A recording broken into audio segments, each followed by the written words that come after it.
This took me 10 years, but I'm going to teach you in a few minutes. I'm going to teach you how to get paid doing music without even being known. And if you don't know me, I have been doing live band for over 10 years, so I know what I'm talking about. So listen up. Get paid playing music, performing. Now here's the thing, you don't have a personal brand. Nobody knows you, but you still want to get the money. You get me? This is what you have to do. The first thing you need is a video of yourself performing, singing, doing whatever you have to do music-wise. It doesn't have to be fancy or anything, it can just be your phone. Video yourself. Now the second thing you need are just legs to move around. Now stay with me. If you have these things already, good. Now the second thing you need to do is to identify your target audience or the venue.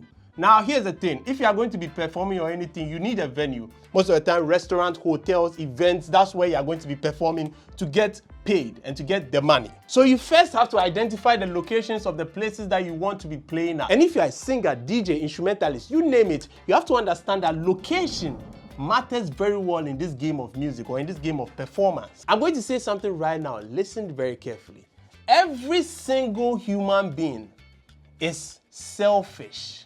They have their selfish interest at heart. This thing is very important because if you understand it, you are going to be able to land more gigs than your competitors. If you find your venue, it's going to be two things. It's either going to be in a rich neighborhood or a poor neighborhood. I already said that location matters. Now, in a rich neighborhood, you are going to have owners of the venue. Let's just call it a venue, restaurant, hotel, whatever. These are the places that you want to go and get paid, get your money. What you have to know is that these venues are run by human beings. So now if it is in a rich neighborhood, it's going to be run by rich mindset owners. Take note. And if it is in a poor neighborhood, it's going to be run by poor mindset owners. What I simply mean is owners with rich mindset and owners with poor mindset. This is the thing that a lot of people don't know, and the reason why they are not able to land gigs easily. So stay with me. What we are going to understand here is human psychology. But I want you to remember something. No neighborhood is bad. You just need to understand how these people think so that you'll be able to sell yourself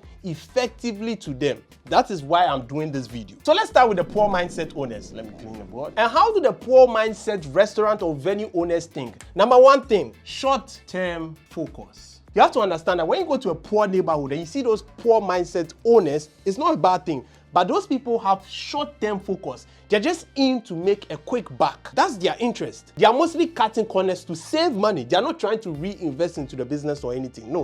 One thing I want you to do is that when you go to a restaurant or a venue or anything, just watch what the waiters or the subordinates are doing. And if you see what they are doing, cutting corners, trying to do everything quick back, just know that it's coming from the top. The owners are the same. They are just a reflection of what the owners are and how they think. Keep that in mind because you'll be using it to your advantage. This does not work for just hotels, restaurants, venues, events. No. Everything business, it works. Number two, fear of change. You see, the thing about these people is that once they find out what works for them, hey, they are not going to change it. They are going to use it and use it and use it and use it. They hardly change. Once it's bringing in money, they are just going to use it until till. Number three, cost over value. In this location, value is out of the window. But let's be honest here. Even the people who come to this event, this restaurant or hotels, they are not even valuable. They are poor. They don't even have money like that. So it's just like, hey, let's just get the people what they want. Let them pay us and get them. Number four, micromanagement. They like to control every aspect of the business instead of empowering the employees and all those stuff. They do not like to delegate tasks. No. Number five, lack of customer-centric thinking. For these people, the customers are not relationships, no. They are just transactions. It's not about giving them an experience. No. Just buy your food, come to the location, do whatever you have to do, and bounce. Now, all these things that I've told you is when you find a poor venue neighborhood. And let's be honest here, when you're starting out fresh, trying to get gigs, you don't have to worry whether it's a poor venue neighborhood or a rich venue neighborhood. No, you have to get the reps in, do the work. Get the performance experience because that one too is very important for later when you start to talk to rich venue owners. Okay, so now here's how you position yourself or sell yourself to these poor venue owners. Listen carefully. I hope you're writing down notes. I'm cleaning this part. Number one, and very important, highlight your affordability. Important. I ain't gonna lie, these kind of people are not the best to work with. But you have to understand that you are now starting out. And one of the things that catches the attention the most is the price. Pricing. If another band or DJ is already playing where you are going to, are you cheaper? If you are, then you got my attention. So you could talk to them like this: with my very affordable services, you can get to attract more customers at a very low price. Trust me, they are sold. Remember I said they are always in for a quick buck? So if you can get to save them money and then bring them more money, oh my goodness, you are in. I'm just preparing your mind. These poor venue people bring poor people and they always like hot music, they hate you, but they are not poor, so I mean, you get tired, they overwork you. One way to even make it faster for these people to accept you to come and play at their venue is if you tell them that you play one night for them for free. And if they like it, they can call you. If these people hear free, their senses are heightened. Number 2, see, propose an immediate ROI. And when I say ROI, return on investment. I already told you that the poor venue owners like fast wins. There's no plan for the future. So if you can give them return on investment quick, they give you this, you give them that, quick wins. If you tell them that you can bring them more customers, the earlier you can bring them more customers, the better. You emphasize on how your performance can bring in more customers, increase sales, make the customers pay more at a very low cost at your end. You've got their attention. Number 3, see their current challenges. Identify the problems in their services when you are pitching to them. Now, this is why you should have already done the research on the place that you are going to. You get me? If it's a restaurant, some of the days low traffic, maybe Wednesdays nobody comes, Saturdays nobody comes, you get me? And here's the thing, provide an immediate solution. These people like fast wins, so everything immediate. Now, can you bring in more customers on the low traffic days at the crowd door? Can you make the crowd lively and all that? Exactly. Remember, these kind of people always like to feel that they are in control. So make them feel that. And trust me, you've won their hearts. Their main thing is the money that you bring them at an affordable price. So you'll be competing with other performers in price. I won't lie to you. Now, let's go to the rich owners. Let me show you how those people think. This one is an interesting one. If you locate a rich venue, it's going to have a rich owner. And this is how the rich owners think. First things first. Number 1, long-term vision. Most rich venue owners are businessmen themselves. So they understand that it takes a while to build a long, sustainable business. And they are willing to invest in the business. They also want to build a brand with consistent quality and customer loyalty. Do you understand? Number 2, adaptation and innovation. These people do not fear change. They understand that change is inevitable, so they are always embracing it. Technology, AI, you name it. What is happening in the market next? How can I utilize it? Number 3, value-driven approach. Every time they are prioritizing delivering exceptional value to their customers, giving them great food and ambient service. Like before you even enter the restaurant, you're looking at the place and like, oh wow, taking pictures, oh, the food, oh, designed. Exactly. They also see a lot of things that they spend on as investments, not expenses. Do you understand? There's only one word to describe this kind of people. Premium. Keep this word in mind. We'll come back to it later. Number 4, customer focused strategy. See, these are premium customers you're talking about. The rich venue owners' customers are also as rich. Do you understand? So you don't treat them anyhow. You have to, don't you see it? Like, oh yes, how can I offer you, sir? No, sir. Exactly. So this type of owners are paying attention to their customer experience more than anything. It's supposed to be an experience, not a sale. Let me give you a bonus. They focus on branding and marketing. Now, I know these things might seem boring and all that, but if you understand this, now this is the difference between somebody who gets gigs easily and someone who does not.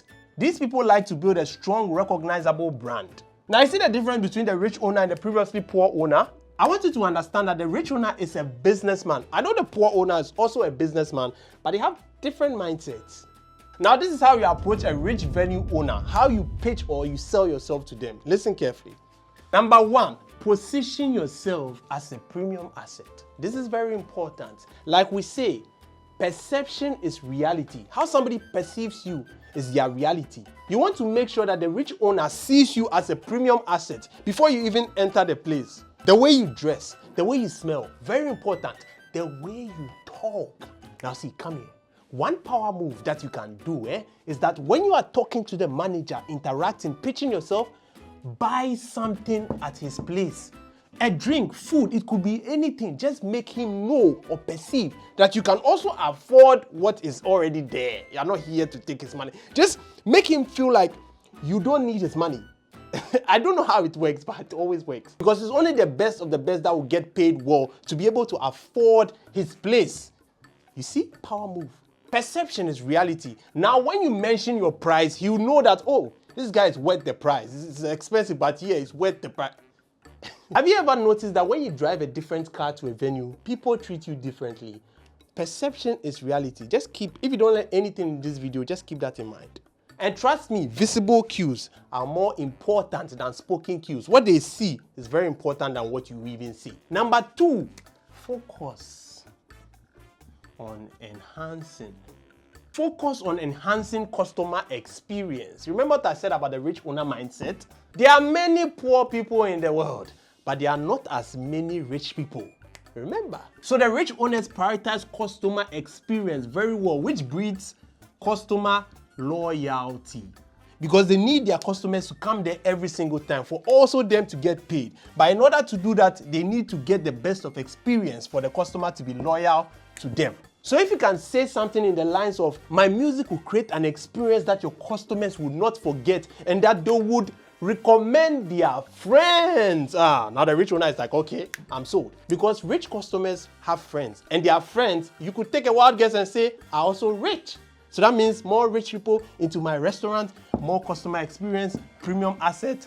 You see how everything is playing out? Their senses are tingling. Keep those things in mind. Now, number three, offer collaboration opportunities. Now, one thing that rich owners or rich people like are people who are proactive and can come up with ideas. Rich people value ideas a lot. But looking like you know what you are talking about is very important. Perception.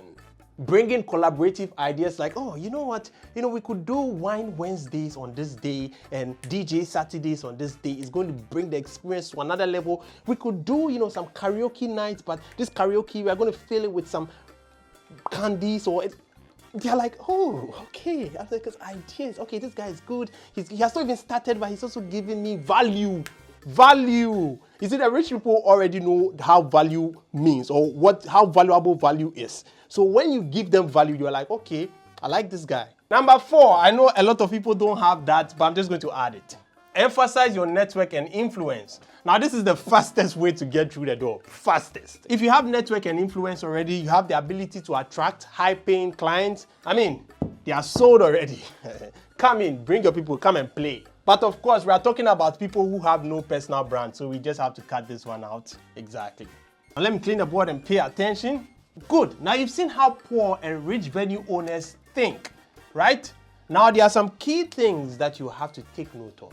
Listen carefully. Do you have a portfolio? Listen carefully. Like a video or something to show to them. Because if I'm being honest, sometimes you might not get to meet the manager himself.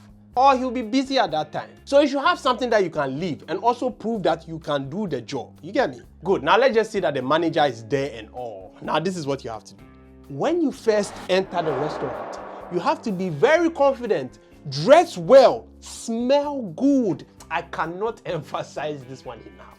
Because first impressions count. And another reason, when you go to a restaurant, you're not going to see the manager walking around or anything. No. The first person you come into contact with is the receptionist or a waiter. And trust me, those people can judge like crazy. They'll judge you with your eyes right now. They are judging to see whether you are rich or poor. That is why it's very important to dress well and be confident. The next thing that you have to keep in mind is that always try to talk to the highest authority possible. The owner or the manager. And there's a reason. The reason is that, let's just say you give a pitch or a speech, you talk about what you can do and all those things to some subordinate or anything, and the person is convinced. Remember that the person has no authority, so now the person will have to relay your information, what you said, to the manager or the owner. And listen, that person will not say it in the way which you said it. And the person might even say it casually or lackadaisically. Yeah, some guy said he can perform. Yeah, I think he might be good. And this might affect your ability to even land the gig. So you should always be looking for the decision makers of a venue. When you go to a venue, be looking for the decision makers, the authorities, the managers, the owners. So let me give you a scenario. Hi, my name is Motion Controller. Yeah, I would like to talk to the manager. They will mostly follow up with excuse me, please, do you have an appointment? Just say no, but just say no. No, but say it confidently, you understand? And don't break eye contact. Look into their eyes.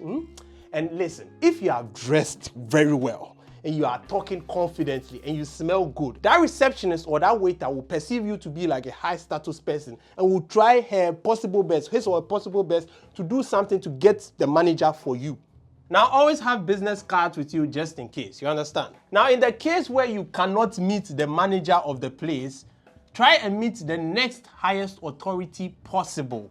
Note, your aim is to pitch to the authority figures of an establishment. So now when you are done with your pitch or your speech or whatever you want to say, depending on what they say, then you can also offer to give them a free trial. Free trials work most of the time. I mean, nobody's going to reject something free. So you can suggest that you are going to perform free for one night for them. Say it confidently because the tone in which you say it will make them know whether you are a good performer or not. The way you say it like, oh yeah, okay, I can come and perform free for you. If you don't mind. Like, they'll say, oh, okay, this guy's a good performer. Perception, bro. Oh my God. Now see, when they agree that you should come and perform for free, make sure that you kill it. You kill the show. Because the future of your money depends on this. Now, in the case where you cannot go to the venue, any of the venues, which I don't advise, or you cannot meet the highest authorities that you wanted to meet, well, you can leave a mail or an email, any of them, right? A letter or anything to give to these people. But even the content or what is written in that letter will be dependent on whether the place is a rich venue place or a poor venue place. Now listen up.